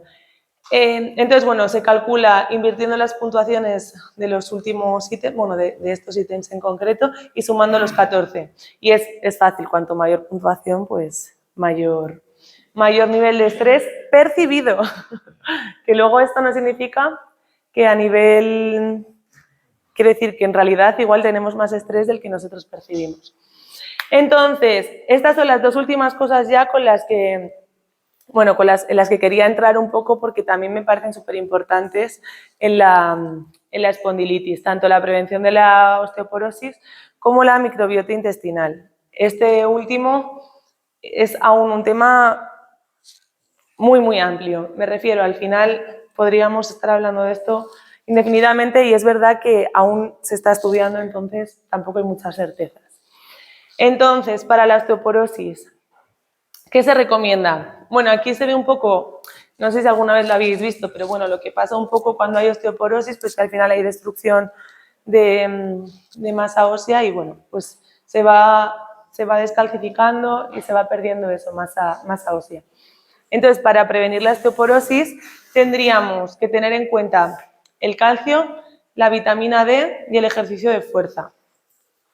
Que esto es importante y bueno, que sí, eso, alguno en la asociación hacéis, que sí que me han dicho que no es relajado, precisamente, que sí que está bien, ¿no? En plan, que no, es pilates, creo, pero que no, o yoga, o... Por eso, pero que sí que os mete en caña, que sí que os hacen ejercicios de fuerza, que me consta, me refiero. Pues no, después de hoy no os quejéis. Entonces, fuentes de calcio, tendríamos los lácteos, que al final eso, pues como que todo el mundo damos por hecho de, vale, me falta calcio, pues tomo lácteos. Pero luego también las espinacas son buenas fuentes de de calcio. La coliflor, que sepáis que el tronco de la coliflor tiene mucho calcio, el pescado azul, las sardinas, las hojas verdes, también los frutos secos. Y aquí es donde, bueno, no, os lo digo después. Entonces, eso, fuentes de calcio tendríamos estas. Las fuentes de vitamina D, la principal es el sol, como ya todo el mundo sabemos. Sí que es verdad que en este sentido el COVID nos vino bien porque se empezó a hablar un poco más de vitamina D y se empezó a suplementar y bueno, ahí me consta que a vosotros os lo piden siempre y que casi siempre, bueno, a los que he visto, pero bueno, que lo suplementan, que es súper importante y hace falta. Entonces, bueno, otras fuentes de vitamina D, aparte del sol, son algunos alimentos como pueden ser los lácteos, el queso, los lácteos, el salmón, las ostras y los mejillones, también las alubias, el huevo, no, las alubias es en calcio, perdón, el huevo, algunas setas, bueno, tenemos como diferentes, sí. Pero ¿cuántos huevos echas a una tortilla? 3 huevos. Menos de 3 no son huevos. Y es así, estoy completamente... 2, 3 huevos tendríamos que echar siempre, depende un poco también de persona, pero hay quien cena una tortilla de un huevo y eso no, empezad a cambiarlo. Es como que da miedo echar huevo, pero que no pasa nada. ¿A nadie le da miedo comerse otro filete? Vale, lo que os comentaba. Calcio y vitamina D, lácteos en general. ¿Los tomo desnatados, no los tomo desnatados? Esto es el metabolismo de absorción de la vitamina D. Entonces, la vitamina D sobre todo se absorbe o por la piel o la que comemos. Pero aquí, sin meterme en el detalle, lo que sí que quería que vierais era que, no me lo estaba inventando, que aquí tenemos el calcio y el fósforo, que es muy importante, se necesitan el uno al otro para absorberse. Entonces, a mí no me sirve de nada tomar leche desnatada enriquecida en vitamina D porque esa vitamina D, ese calcio, bueno, tanto el calcio como la vitamina D no tienen una matriz, no tienen nada en lo que transportarse. La vitamina D es una vitamina liposoluble, eso significa que es soluble en grasa. Entonces necesita grasa para absorberse. Si yo tomo solo lácteos desnatados, no estoy aprovechando ni el calcio ni la vitamina D por muy enriquecida que esté. Estas leches que son de avena, de azúcar, de tal, Depende, me refiero al final. Las bebidas vegetales, Hay quien toma bebidas... Se llaman bebidas, está prohibido llamarlas... Fíjate... No, ninguna. No pueden llamarlo leche porque no es leche. Siempre va a ser bebida, solo que nosotros así cotidianamente lo llamamos leche. Pero no, dentro de las bebidas vegetales tendríamos las que son ricas en proteína, que sería la de soja, que de hecho es la que más se parece a la de vaca por el contenido en proteína. Luego tendríamos las que son ricas en hidratos de carbono, que sería la de avena, la de arroz. Y luego tendríamos las que son ricas en grasas, la de coco, la de almendra, que decían por ahí. Entonces, las bebidas vegetales, no, quiero decir, muchas veces se llaman sustitutos de la leche por el hecho de que las metemos en la misma ingesta, pero no son sustitutos como tal, porque no están reemplazando a nivel nutricional, menos la de soja, un poco, el resto no están reemplazando a nivel nutricional a la leche de vaca. Entonces, siempre, cuando eso, bebidas. Y muchas veces esas bebidas también hay que fijarse porque tienen muy poquito porcentaje del ingrediente. Yo he visto bebidas de almendra con un 3% tranquilamente de almendra. Y dices, pues muy bien. Entonces hay que fijarse en eso y que también muchas veces llevan añadidos azúcar o edulcorantes. Entonces también cuidadín. O sea, la leche natural, la semi-desnatada o Sí, la semi, la entera. entera. También depende un poco de a quien no le gusta la leche, el sabor tan fuerte y por eso pues la semi. La semi está bien, la entera también está bien. Pero sí que es importante lo que os decía, calcio y vitamina D necesitan grasa para absorberse, porque si no, estamos haciendo el bobo. Por eso, cuando he leído antes en la pirámide al principio, lácteos desnatados, no os quería hacer spoiler, que si no, algunos habríais ido. Pero bueno, y esto es un poco eso, para que veáis que al final, que no es que me lo invente, que hay ciencia detrás de todo. Y ya acabo con la microbiota. Esto ya os digo, se está avanzando mucho porque, bueno, pues porque al final pensad que nuestro intestino delgado es súper largo, nuestro intestino grueso, y al final está poblado por un montón de bacterias y microorganismos que muchos, pues, algunos nos ayudan, otros nos perjudican. Quiero decir, muchas veces cuando tenemos problemas a nivel digestivo también puede ser por un desequilibrio. Si yo tengo más de unas bacterias que de otras, pues puedo provocar una disbiosis y que, por lo tanto, haya más... pues hay alguna alteración, por así decirlo. Entonces, bueno, eso, que sepáis que nuestro intestino está muy poblado. Y, que esta es un poco ya la última, al final el estrés a nivel digestivo lo que provoca también es que aumenta la permeabilidad intestinal. En plan, de nuestro intestino está perfectamente sellado, pero si le someto a estrés, quiero decir, al final habéis visto que las fuentes de estrés no son solo las que nosotros nos pensamos, que hay a nivel ambiental, bueno, que hay muchos factores que influyen en nuestro estrés. Si nosotros sometemos continuamente a nuestro cuerpo a estrés, por eso hay quien se encuentra, cuando tiene mucho estrés, pues tiene problemas digestivos. Hay relación intestino-cerebro y también eso, hay relación en la permeabilidad intestinal. ¿Eso qué significa? Pues que podemos encontrar moléculas o microorganismos que no tienen por qué estar en nuestro intestino, dentro de nuestro intestino y fuera. En plan de que al final esa permeabilidad es bidireccional.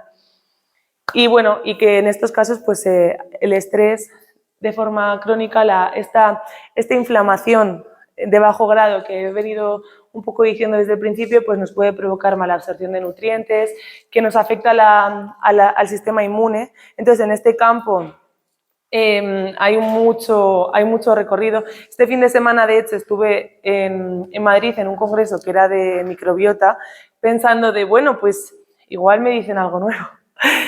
Y la realidad es que se está investigando mucho, pero no se pueden sacar aún conclusiones. Entonces, venden test de microbiota y hay que tener también cuidado con ellos porque realmente, quiero decir, te pueden decir, igual te dicen un 3% del contenido de tu flora. Abarcarlo todo aún es complicado, pero porque aún no se puede hacer, pero me refiero a aún no sirve de nada porque no hay estudios ni hay ensayos que nos puedan decir.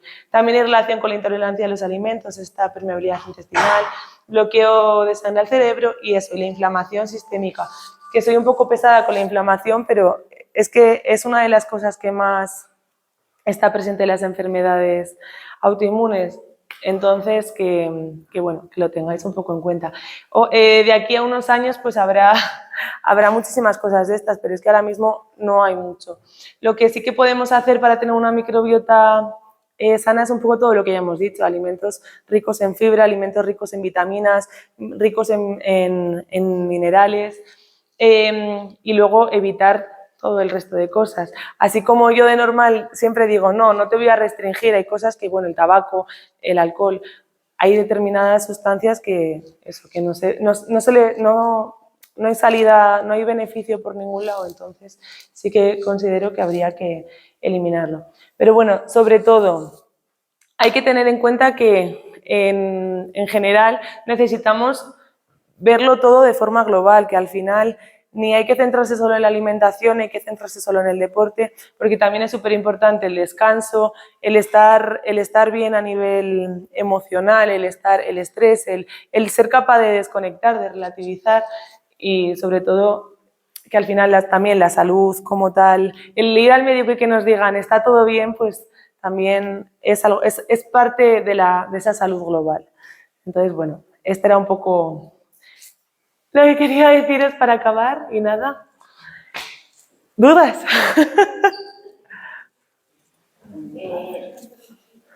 He escuchado hace tiempo el hecho en sí de la mezcla de ciertos alimentos que no era saludable.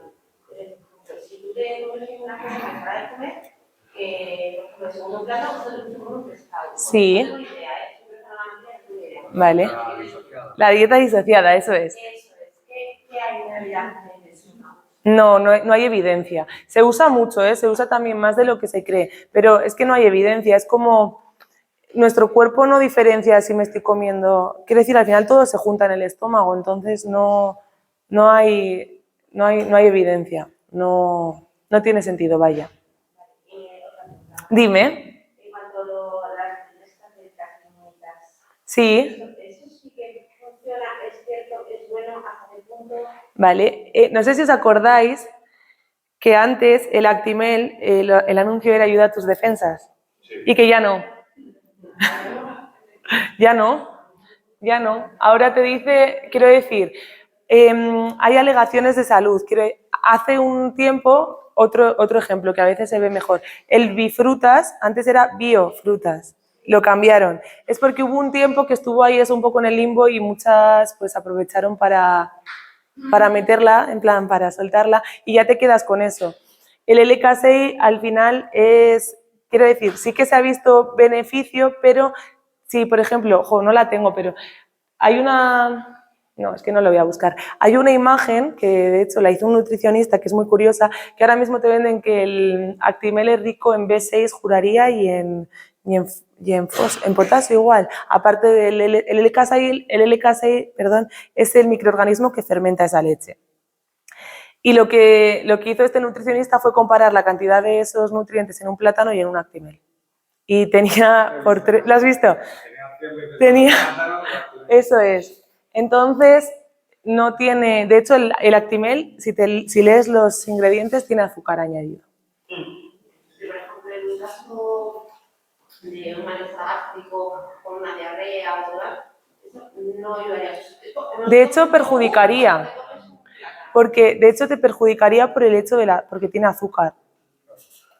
Entonces, cuando tenemos un problema a nivel digestivo, lo que necesitamos es, en todo caso, lácteos fermentados, que puede ser el yogur, puede ser el kéfir, pero que esté fermentado porque al final a nivel digestivo, que eso es otra de las cosas, no lo he puesto porque no me quería extender, pero los probióticos, los prebióticos, ahí hay también mucho campo de estudio y todo eso tiene mucha relación con la microbiota y con la permeabilidad intestinal.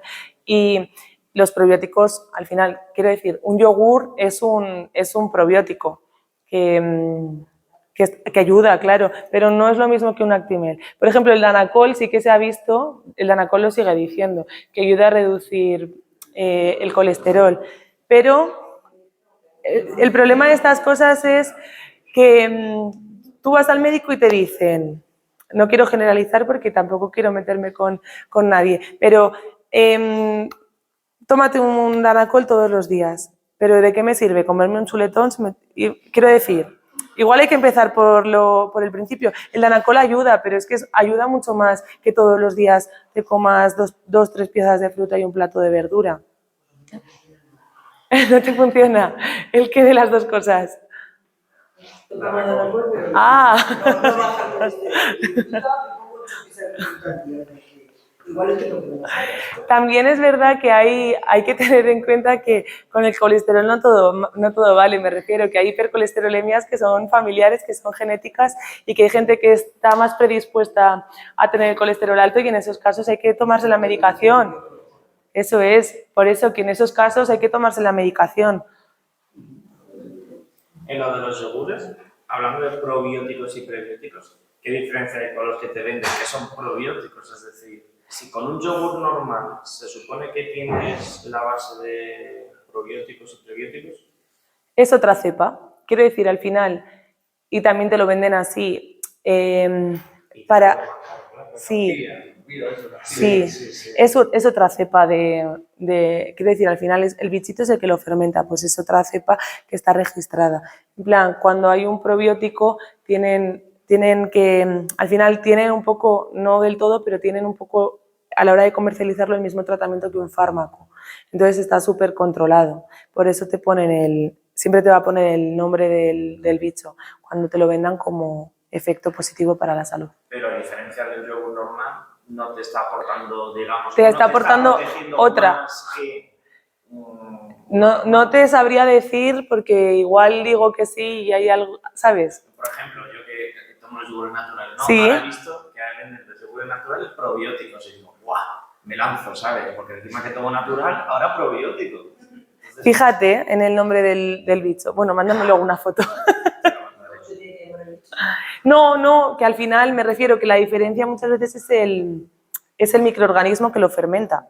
Los yogures naturales de unos a otros, unos tienen 0 de grasa y otros 0,4. Pero esto es como una vaca o un pollo, depende de lo que haya, quiero decir, depende de la formulación que tenga, depende del tiempo que haya estado fermentando. También hay poca variedad. Un yogur suele tener entre 4 y 5 gramos de proteína. Sí que es verdad que a veces tienen más, pero porque hay veces que le echan leche en polvo. Si leéis los ingredientes, a veces lleva añadido leche en polvo. ¿Y eso es de proteína? Los yogures de proteína, pues pueden ser a nivel nutricional, pues depende, quiero decir, depende cuál sea tu objetivo y depende todo un poco de cada uno. Pero a nivel nutricional están bien, salvo que, no todos, pero hay algunos que tienen edulcorantes. componentes y te pone grasa no sé qué y proteína 0,10. Claro, es que Está muy atento. es un poco también por donde va Luis. Al final hay que fijarse siempre en el listado de ingredientes, porque es la única forma de que no nos engañen. Si yo estoy comprando... Ya. Bueno, van a cambiar, bueno, no sé para cuándo, pero van a cambiar. Es que el reglamento europeo es del 2011. Juraría que es el 1160. Yo juraría que es del 2011.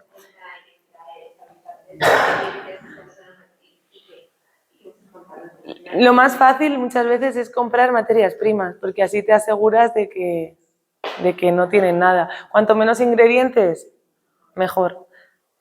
Más que nada porque si tiene ya 4, 5 o 10 ingredientes, malo. En cuanto a creer que ingredientes cuando compras algo en el gasto, Sí. el básico integral, que quieres fijar para saber que sepan este porcentaje integral.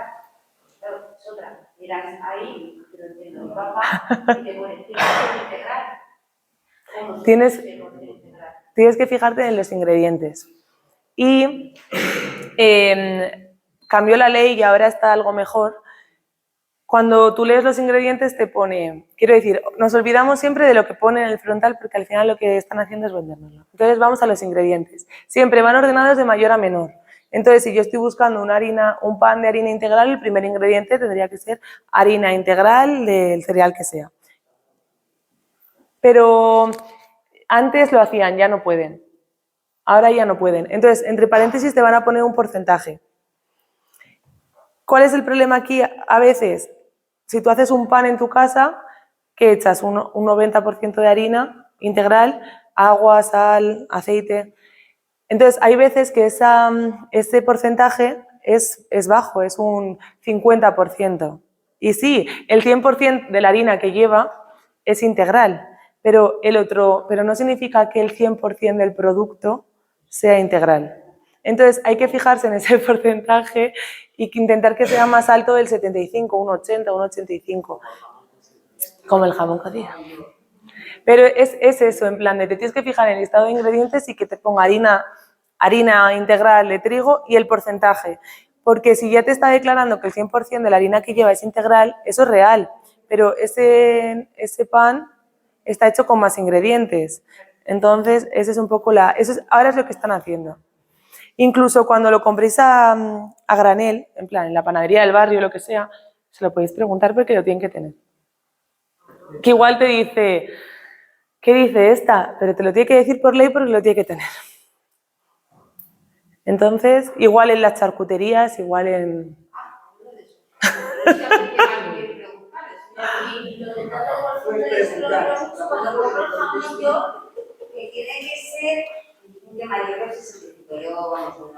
Yo te diría que yo te diría que más del 85.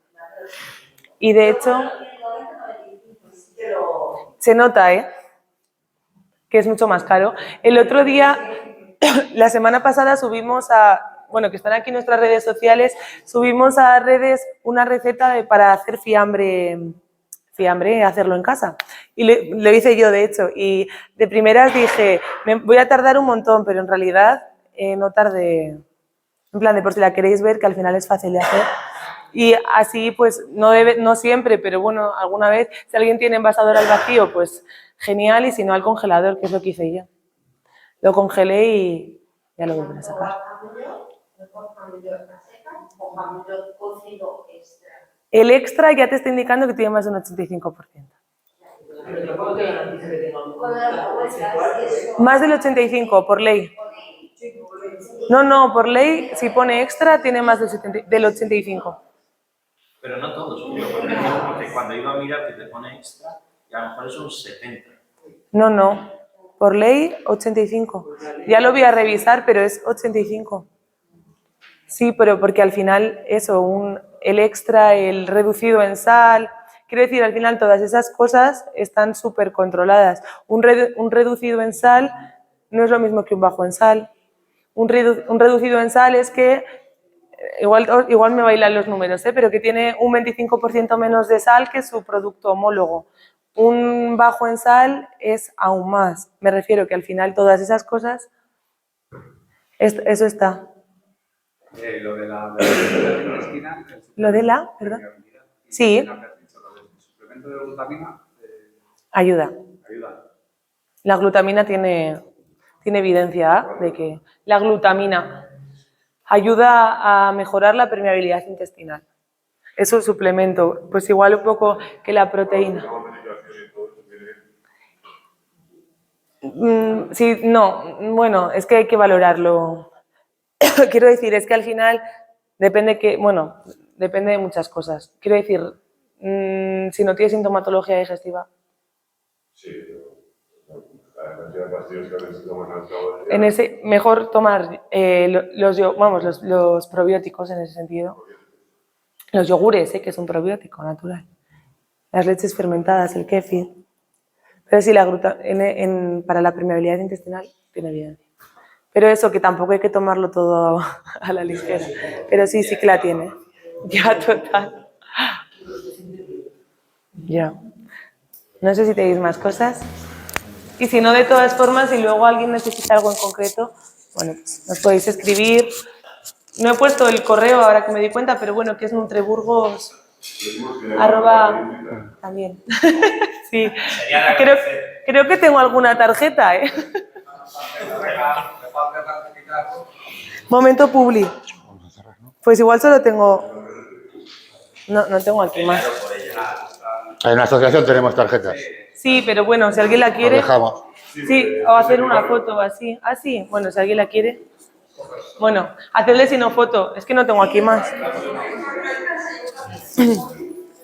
Pero bueno, al final, si manejáis internet, estamos en San Pedro y San Felices. Bueno, pues muchas gracias. A vosotros.